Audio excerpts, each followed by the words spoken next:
bin hier im wunderschönen Schloss Britz und ich stecke fürs Erste im Regen fest.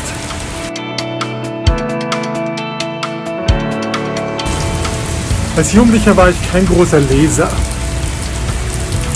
Ich habe im Wesentlichen vielleicht 3 oder 4 Bücher aus freien Stücken gelesen, bis ich 17 Jahre alt war. Und dann haben wir im Deutschunterricht Faust durchgenommen.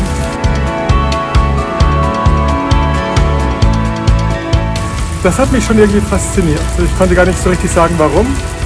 Aber ich hatte den Impuls, aus freien Stücken heraus, ohne Auftrag oder Benotung oder irgendetwas, die Studierzimmerszene auswendig zu lernen. Habe nun auch Philosophie, Juristerei und Medizin und leider auch Theologie durchaus studiert, mit heißem Bemühen. Da stehe ich nun, ich armer Tor, und bin so klug als wie zuvor. Ich denke, was mich angesprochen hat, ist, dass es etwas anspricht, was jeden Menschen beschäftigt und warum auch Faust und diese Szene im Besonderen seit 300 Jahren so bekannt ist. Faust fragt sich, nach all dem, was er gelernt hat, nach all dem, was er studiert hat, was für einen Sinn sein Leben hat. Und diese Erfahrung hatte ich durchaus auch gemacht. Heiße Magister, heiße Doktor da und ziehe schon an die 10 Jahre herauf, herab und quer und krumm meine Schüler an der Nase herum und sehe, dass wir nichts wissen können.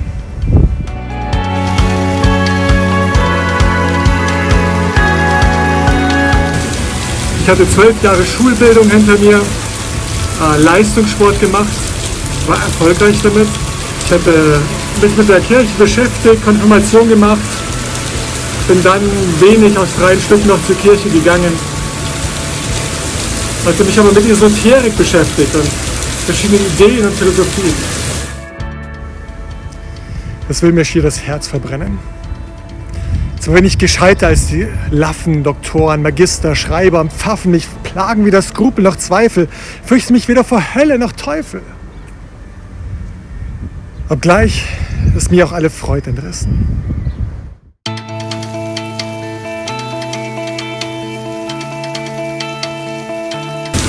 Und die Erkenntnis, dass wir nichts wissen können, die Faust dann hatte mich angesprochen. Ich will es einfach mal ehrlich einzugestehen.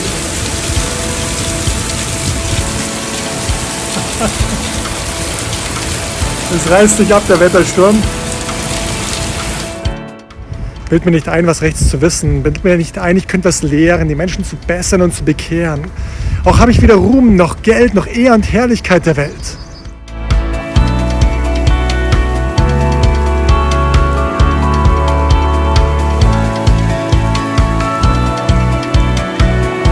Und ich habe mich das erste Mal damit auseinandergesetzt, dass wir eben nicht nur körperliche Wesen sind, physische Wesen, dass wir nicht nur geistige Wesen sind und denken, sondern dass wir auch geistliche Wesen sind. Und das tief in uns angelegtes Impuls ist, nach etwas Tieferem zu suchen. Es will kein Hund so länger leben. Drum habe ich mich der Magie ergeben, ob mir durch Teufelskraft und Mund nicht manch Geheimnis würde kund, dass ich nicht mehr mit saurem Schweiß zu sagen brauche, was ich nicht weiß, dass ich erkenne, was die Welt im Innersten zusammenhält.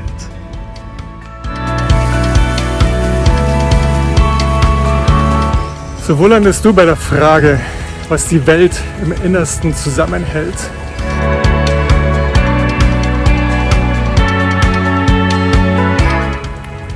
Goethe hat Faust Teil 1 und Teil 2 bearbeitet, immer wieder, 60 Jahre lang. Und Faust 2 ist verwirrender, meiner Meinung nach, als vieles andere, was er geschrieben hat. Er scheint nie richtig gelandet zu sein damit.